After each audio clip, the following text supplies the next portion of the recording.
Meet Dominic Johnson-Hill, a Brit who's lived in China for over 35 years. He founded the renowned clothing brand Plastered, frequently appeared on Chinese TV, and even clashed with the government over his creativity. Dominic shared how Western media fuels myths about China, whether it's really possible to protect your ideas and innovations there, and the one right way to solve problems in China. I'm Chernov, your insider to Expat Life. 走吧。在北京过一个好日子，在北京的老胡同里，或者在一些老的居民区，像和平里，我家在和平里，其实过的日子很好。又是有一个社交圈，又是可以做买卖，又是能吃得好，又可以骑自行车，完了周围全是文化和历史。北京的生活挺牛逼的。What was it? What do you say? I said that living in Beijing is a wonderful life. My home was in the Hutongs. It was also in an area called Hepingli. I had great community. I had great food to eat. Had great places to build my business. You're surrounded by culture. You're surrounded by history. And I finished off with a Beijing kind of. It's a bit rude, but also kind of nice way of saying awesome, which is 牛逼, it's just a Beijing way of saying awesome. Can you compare, I guess it's a generalization, but like how you compare how the typical Chinese mindset and the typical Western mindset? I mean, sweeping generalization, but like, are there any because there is a lot of miscommunication between like China and the West, but what do you think on a how people think level, what are the differences? You have to look at history, like a mirror, as they say. And if I compare my own country, England, which would be my best comparison because I haven't really lived in other Western countries, is that China has had a pretty chaotic 200 years before opening up and reform. To say pretty chaotic is actually downplaying it. It's terribly chaotic. And that really is a big important part of the Chinese mindset, is that they're terrified of going back to that level of chaos. And so the mindset is really very pragmatic, which is that, I want to have a secure life. I want to have food on the table, and I don't want to have chaos. And I want to be able to save my money and have some economic stability and freedom. And from that economic prosperity and saving money with that, I'll have a certain sense of independence and freedom. And so in the West, in the UK, we have the NHS, we have government support, you have unemployment benefits, you have the common law, and you have a big kind of focus on individuality, the individual. And that gives birth to the Rolling Stones, the Beatles, and David Hockney. I love Britain for that. The level of creativity that comes out of the individual is awe-inspiring. And so I'd say that is, I guess, is a very big difference. But that, of course, is changing. Now the individual is really coming out in China. And the creatives, I work with a lot of creatives in China. The creatives in China now are coming up to the same level as the creatives I work with in the UK. It's a progression. Yeah, so it's changing. What are the other misconceptions that you came across? I don't know, maybe from your friends back in the UK, something that people don't get about China. What you were saying about population is very hard for people to understand what it's like to manage a population of 1.4 billion, and thereby the different forms of governance that will come from that.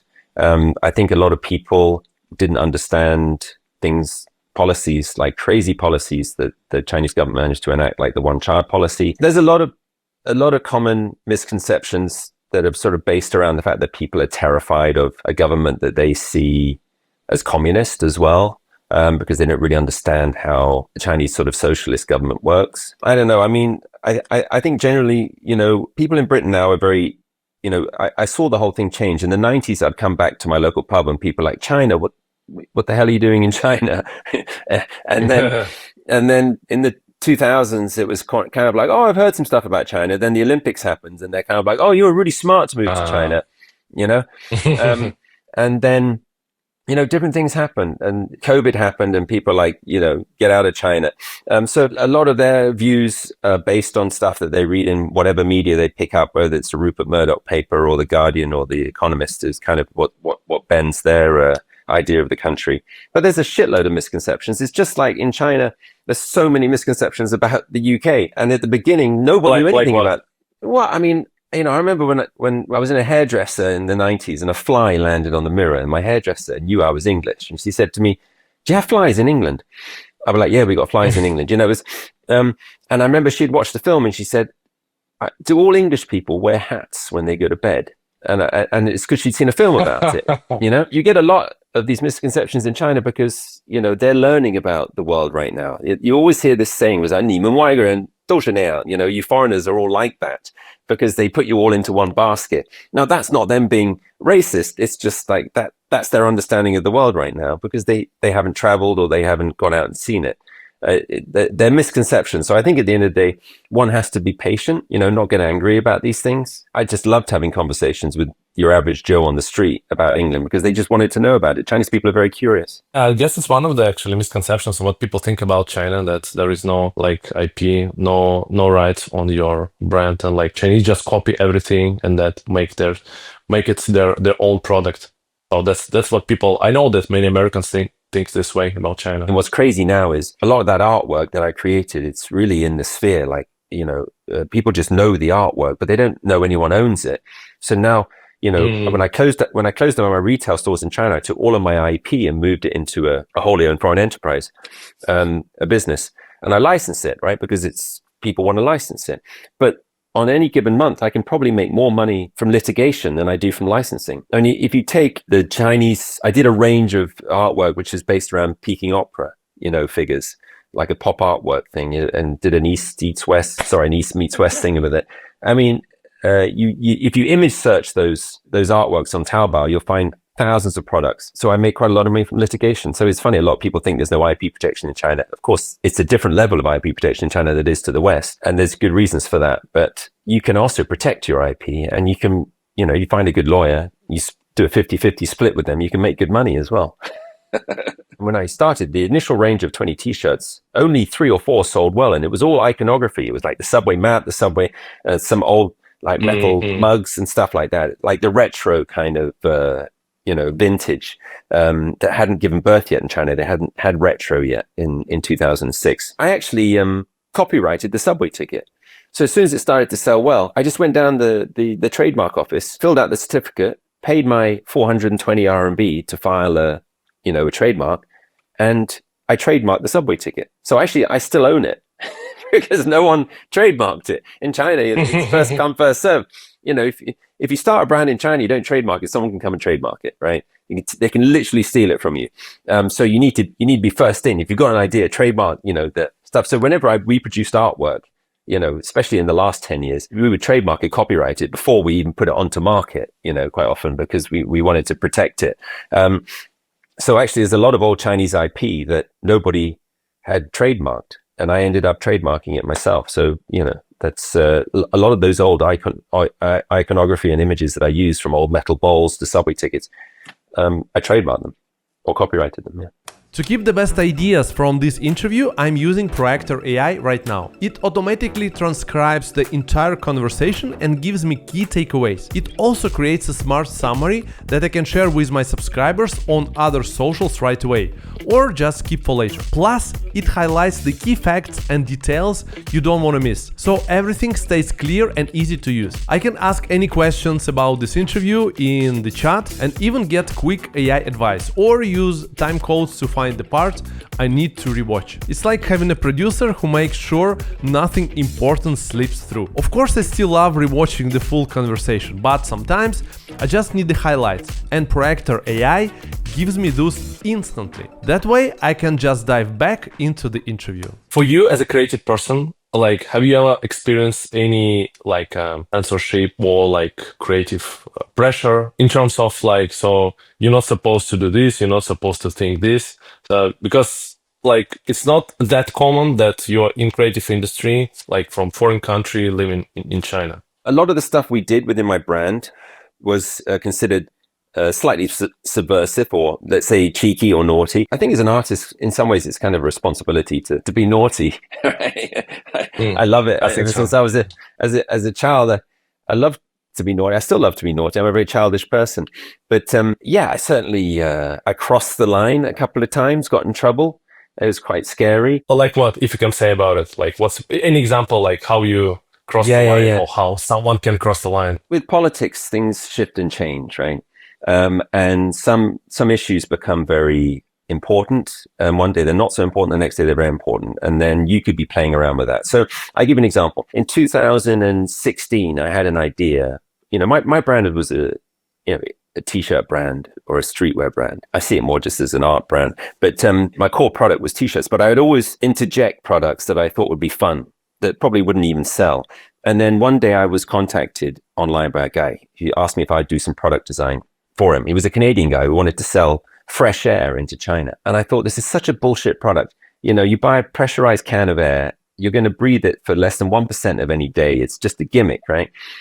So I wrote back to him and said, you've given me an idea and I'm going to sell more than you. And he wrote, ha, ha, ha. And then I started selling canned Beijing air. At the time, Beijing's air was the worst quality in the world. Everyone knew it. And so I thought, why not sell canned Beijing air and see if people would buy it? And so, you know, I found a factory in Shenzhen. It wasn't even in Beijing. I made 2,000 cans. It was the minimum order I could make. And I put them in the store. And then they started to sell like hotcakes. And then I made it into like the Daily Mail, into like all this crazy media. I was on French TV shows. It did exactly what I wanted to do, which was I wanted to create a marketing stir so people would talk about my brand. And I thought, okay, what's the next thing? And so the next thing was I created, you know what a snow globe is, right? You shake it and it snows, right? So it wasn't even my idea. It was a friend who told me the idea. A guy called Mike Wester. He said, why don't you make a pollution globe? I'm like, that's a genius idea. Can I use it? He said, go ahead. So then I made a pollution globe, and it's basically a snow globe, but it had gray dust. And in the middle was the CCTV tower, you know, the one that leans in Beijing. It's the head of the China Central Television. And he shook it and it was like polluted. And then it would clear, and it would like a polluted day or a clear day, right? And then I made a viral, like a video of a Beijing family living overseas, and their kid couldn't sleep at night. And so his dad was like, when I can't sleep, I just shake my Beijing pollution globe, put it next to my bed, and then I can sleep. Anyway, it's a great product. It was a great video. It went super viral. And then one day the business bureau descended on my stores. Yeah, it was pretty scary. I mean, they were all confiscated. Other products were confiscated. The canned air was confiscated. You know, I'd overstepped the mark. But having said that, you know, dealing with the business bureau, they were very nice to me. They knew me because I do a lot of television in China. They like my business. You know, I pay all my taxes. So at the end of the day, you know, if you end up in trouble, they're just going to lift up the hood of the bonnet of the business and look for an irregularity. And if you got one, you're in big trouble. So for them, it was like a touchy subject, like sensitive topic about the pollution. Yeah. That's why. Yeah, it was a very important subject to everyone in Beijing. You know, the pollution was terrible throughout, you know, 2012, I'd say to 2018, 19, it was really, really bad. And for me, I thought it'd be fun to make light of it. But obviously, some people in government didn't think that was, you know, particularly respectful. So I got in trouble. You overstepped the mark. I mean, I got away with it, and you know, people were nice to me, and I got a slap on the wrist, and then it took a while, you know, but yeah, I got over it. But you learn as you go along with stuff like that, and generally, I always try to stay out of politics. You know, I never want to upset the party. I don't want to be in politics anyway. I don't really know how to talk about politics, but I like to make fun of things. You know, I like to, you know, make a joke or make a comment on certain things in life. But I try to stay out of politics. But in that particular case, I would say I accidentally ended up in politics. Okay, any advice for foreigners how to navigate China if you want to do anything basically in China? How not to get in trouble, and what you need to be aware of? That's something not on the surface level, or something like under the surface. I say it's quite hard to get in trouble in China generally. I think, you know, I think people in China have always been extremely respectful of foreigners, and they still are. A lot of foreigners say, oh, well, they don't respect us as much as they used to in the 90s or 2000s. We were more interesting then. I would say in the 90s, we were almost above the law. You could do anything. You'd never be given any trouble. But then it sort of became more of a level playing field. Chinese people love to sit down, have a meal. I say I've solved 1,000 problems over, what they say, 请人吃饭, just invite someone for a meal. I've managed to solve so many problems over a lunch. Chinese people love food, embrace the food culture, know that, they're wonderful people, and they love to do business. They enjoy the hustle. I would say, when I built my retail brand in Beijing, it was all built around the community where I lived. And amazing how many people fell in to help me. From local government. I mean, I joined local government. I must have been one of the first foreigners to be a member of local government for about 7 or 8 years in Beijing on Nalaguxiang. I was a member of the Chamber of Commerce, and they invited me in.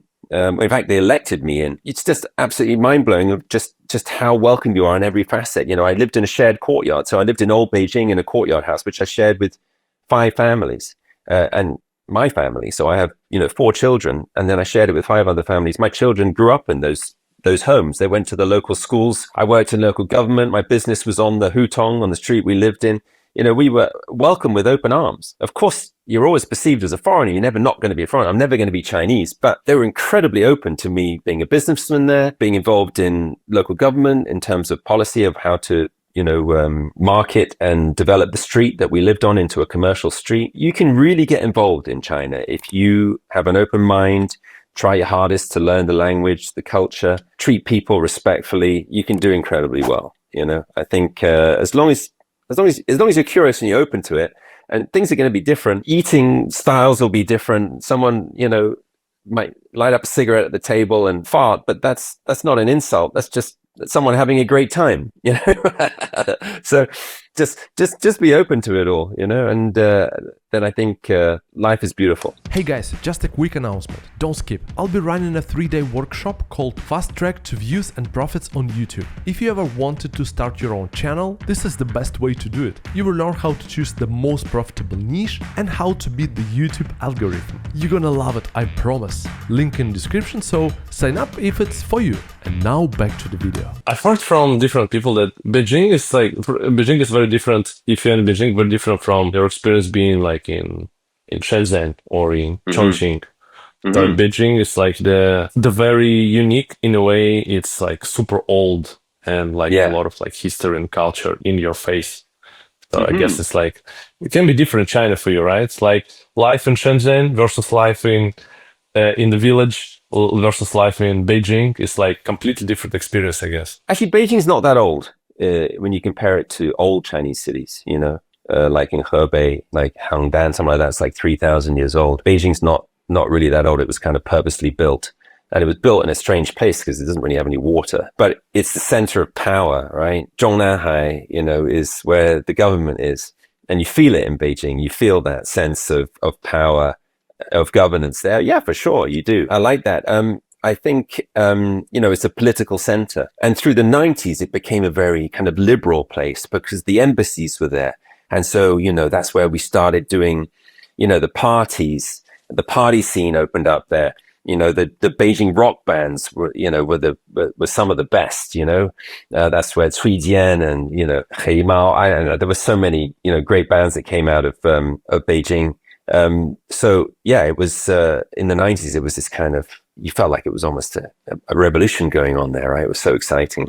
But then, slowly that kind of started to dissipate somewhat. And then it became, I would say, a little sterile compared to what it used to be like. Those were the wild days. And so Beijing has its own feel, for sure. Beijing is a wonderful place, without a doubt. It's my home. Almost 30 years there.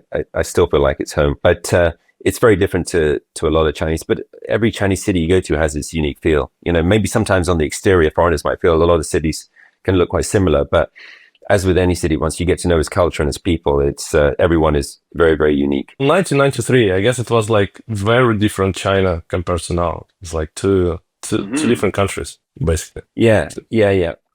Physically, it looks very different. I mean, the people are, certainly haven't changed that much. I love the country a lot, but physically, yeah. I mean, I think when I arrived in Beijing, the population was around 8 or 9 million. By the time I left, it was 23 million. So I spent around 28 years in Beijing. It was pretty much a flat city. There weren't really high rises or many high rises. At night, it's very dark. As foreigners, we had our own money. FEC, foreign exchange certificates. You had to live in foreign areas, but I was a backpacker when I arrived, and I didn't have much money, so I through some connections got to live with a Chinese family that wanted to make a bit of extra money, and it was incredible. The family and that whole area had never had a foreigner live in it before in Beijing. That's now the third ring road, but then there was no third ring road. And the first morning I woke up in their house, they were standing over my bed watching me sleeping, because they were so they were so excited to have me there. And I just remember waking up at 6 and just seeing this old couple standing over me, looking at me sleeping, and then they kind of jumped to action and made me breakfast. But there was no privacy. In fact, there was no door on the toilet. So I lived with this couple, and I very much lived with them. We shared meals. I had no privacy. The partition between my bed and the place where we ate was a bit of clear plastic. But it was a wonderful way to learn Chinese, and it was a wonderful way to learn a lot about Chinese culture. So it was a good start. So you learned to speak Chinese the hard way. So basically from practicing. I think that's the easy way, isn't it? For me, sitting in a classroom is a nightmare. I have no focus at all. I'm a person that needs to learn on the go, and so Chinese is a very easy language to learn. I think grammatically, it's very simple. So if you've got challenges like I have, if it's a language with very little grammar, and all you have to do is copy people, you can learn it really, really quickly. And forget about the reading and writing. I mean, I can hardly read and write English, let alone Chinese. I can read a little bit, but I learned it on the fly. And I started my first business in 1995, and that took me traveling to a lot of cities in the north of China, where there were no foreigners and certainly very few people that could speak English. And so total immersion, and also just driven by passion, because I love people. I love talking to people. I love drumming up conversations, and the power of knowing a language is unbelievable. I mean, fast forward, 28 years from that moment, I took my children, I have 4 daughters, to go live in a village, which in a farmer's house in Hunan. He had 1 ox or 1 shrini, or like 1 water buffalo, to plow his 6 Chinese acres of rice. And we sat around the fire, and he shared with us how he raised 4 children with this 1 buffalo and his 6 acres of rice, and put them all through university, basically taking his whole family out of poverty in 1 generation. And my children all speak Chinese, and they were able to understand that story. And you think, the power of language, of moments like that you can take your children traveling, to the countryside of China and sit down and have conversations like that. It's very good for their empathy, I would say, and very good for their sort of general understanding of the world. You said that the city changed, Beijing changed big time, but people didn't really change. Is it so? And do you miss anything from that times? Maybe the simplicity of life, or anything like from back then, from the 90s? Yeah, I guess it would be a sweeping statement to say that people didn't change. Of course, people changed. I think people changed physically as well. People, they had access to more products. There was no milk products or anything when I was there. And suddenly people's bodies filled out. They became taller and stronger. And so, yeah, people changed for sure. And, with my second business, which was a retail brand, part of my concept was I only hired retired old ladies to run my stores. And this is a streetwear brand where I make T-shirts, right? So it's a kind of a cool brand. So it was a funny concept to have old people running those shops, but that was part of my sort of community concept. But the reason I bring that up is that, these ladies, a lot of them, I sourced them because they all worked in Beijing's very first department store in Wangfujing in the 90s. It's a funny story, right? They all worked in this, basically it's an SOE, right? And they would always say, I remember the quote from one of them, she said to me in Chinese, she's like, when I was young, I would buy a tomato and you could smell it, in Chinese, it'd be like, you were, and he goes, she's like, now the tomatoes don't have any smell, you were. And she goes, and people don't have any smell. But what she doesn't mean like people smell smelly, but you were means like they've lost a certain sense of being interesting, or they've lost a certain sense of personality. And she said people have changed, they're just not as interesting anymore. They're not so, I don't even know how to translate it, but it was a good analogy that, yeah, people have changed, because in that time, obviously, things became extremely competitive over time. In the early 90s, there was very few products. People were still getting to grips with opening up and reform in China, it was, opportunity everywhere. I mean, the development through the 90s was much crazier than the development from 2000 to 2010. I don't know. You could think of any industry and you think, well, it hasn't been opened up yet. So there's opportunity everywhere and very little regulation and law. The Chinese saying is, they were crossing the river and feeling the stones. And that's what they were doing with opening up a reform. They opened up and they were making regulation after industries had become mature rather than making up the regulation beforehand. So the 90s was that period of very little regulation, crazy amounts of opportunity. And then into the 2000s and then now, now it's obviously quite a mature economy, especially, in the cities. It's a lot harder for young people to find work. I guess in summary, people will have changed a lot over that 30-year period. So I take back everything I said.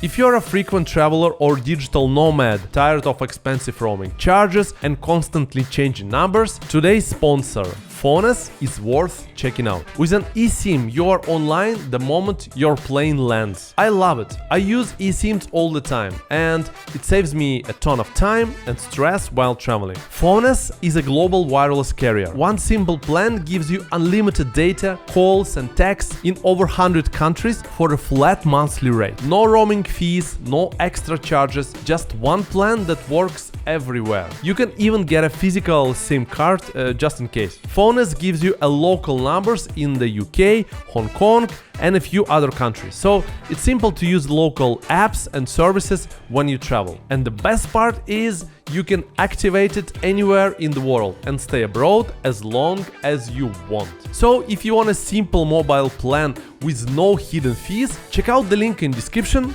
and take Phones with you on your next trip. What about you? So you born in Guildford in Britain, you grew up there, but then the most of your life you actually spent in China. How do you think, if you thought about it, how it changed or shaped your personality all these years in China? And when I speak in Chinese, I'm a lot more direct than when I'm back in England, I speak in English. English people, always kind of, skirt around the important subjects quite often. Yeah, there's a lot of hidden messages in the way English people. Whereas when I'm in Beijing, it's totally direct. And sometimes I bring it over. I'll go back to England and my mate will be like, "Oh, I've got a house." I'm like, "How much do you pay for it?" And they'll be like shocked that I asked them right up, "How much did you pay for it?" What kind of mortgage do you get? Or, that car seems expensive. I'll just say shit. And China is where I sort of became an entrepreneur and I just saw opportunity everywhere, and it's infectious. And you meet Chinese people, they love talking about money, they love to talk about opportunity, and there's opportunity everywhere. You meet a neighbor and he'd be like, "Hey, I need a foreigner." It's the guy who's distributing drinks. I need a foreigner to come in and be at this banquet and, just pretend to be part of my team for a while. I'm like, "Yeah, I'll do it. I'll give you 800 RMB. Suddenly you're hustling every day and you're like, "Oh, this is fantastic. It's really infectious." And so, you get this rebrand, you get this new language, you get this sort of natural conversation about business and money all the time, but very pragmatic in that respect. And then suddenly there's a new Dominic that certainly would not have been born in Guildford. When you launched Plastered 8, your brand, and then you've grown it, you think some level of success was also attributed because it's unique in a way that you are a foreigner that launched a brand in the 90s, right? In Beijing, in China. Definitely. Is it the case, you think? 100%. 100%. It's important to find your sandbox in business, the area that you can play better than anybody else. Of course, I'm not that methodical. I didn't say, "What's my sandbox?" I just impulsively opened a t-shirt shop. And what I did was, I came up with a range of 30 t-shirts, and the ones that sold well were the iconography. So I took things that Chinese people kind of took for granted because I'm a collector, right? I collect old things. So I took some of these old things like old subway tickets and I put them on t-shirts, and they started to sell well. And so I had an advantage in that I was a foreigner that had witnessed all this development in China and then taken things that he collected and then started to celebrate and put them on t-shirts. And Chinese people were like, "Why would he think of putting that on a t-shirt?" Well, from my perspective, the foreigner, it's fascinating. It's beautiful. It's a retro design. It's old subway ticket. They just took it for granted. So I had that advantage there on a design side. And then as I grew the brand and I started to put illustration and art into it, I was taking my Western ideals and mixing them with what I had seen in China. So there's my advantage and there's my sandbox. It's like Beijing was my sandbox and Beijing iconography and art. And then my other advantage was that I speak Chinese. and I had a great story, and story is everything in branding. It's just like, I was living in a hutong house, sharing with Chinese families. I had kids that spoke Chinese, and I didn't even know I was good on TV. I opened the brand, and suddenly one day someone comes into my store and said, "Hey, can I do an interview?" I'm like, "Sure."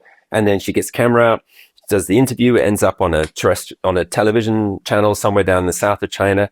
People saw it, so I said, "Well, this guy's pretty good, and he speaks Chinese." It was very interesting. So then I start being, I ended up just doing show after show after show. I ended up on China's Oprah Winfrey about a year after that, just because, I'm a foreigner who's, I guess entertaining, and I speak Chinese. I had this advantage, and I had this story, which was, a foreigner living in the old hutongs of Beijing, and he was celebrating his love of the city with these t-shirts. It was kind of nationalistic. It was a celebration of East and West. And as I told the story on TV shows, I started to notice what people picked up and what people liked, and I'd repeat more of that, like play to the audience. And then I ended up hosting TV. And then my biggest break was when I ended up as a judge on the sort of China's version of, the Dragon's Den or Shark Tank. And I was on that show for 6 years, and it was on TV twice a week. And this is really before people were on their phones that much. People were still watching TV shows. And so, I got projected into, every household in China. My brand became, known all over the country. It's a crazy story, but certainly, going back to your question, that only happened because I was a foreigner. But I had to apply myself. I had to apply myself as an entrepreneur. I had to apply myself as an entertainer. I had to apply myself as a storyteller. And that's, where I found my success. But definitely that whole Dominic story in China would not have happened if I wasn't a foreigner, that's for sure. What's the meaning of life for you? It probably just comes down to a broader term like adventure, because that adventure is the common thread in every success and happiness that I found in life. I met my amazing wife because she was an adventurer. I was an adventurer. We both went out to China, and we found each other there. She's from where? She's from Canada. I started my business out of just a sense of adventure. I became an artist out of a sense of adventure. I didn't know I was an artist until I started this business doing t-shirts.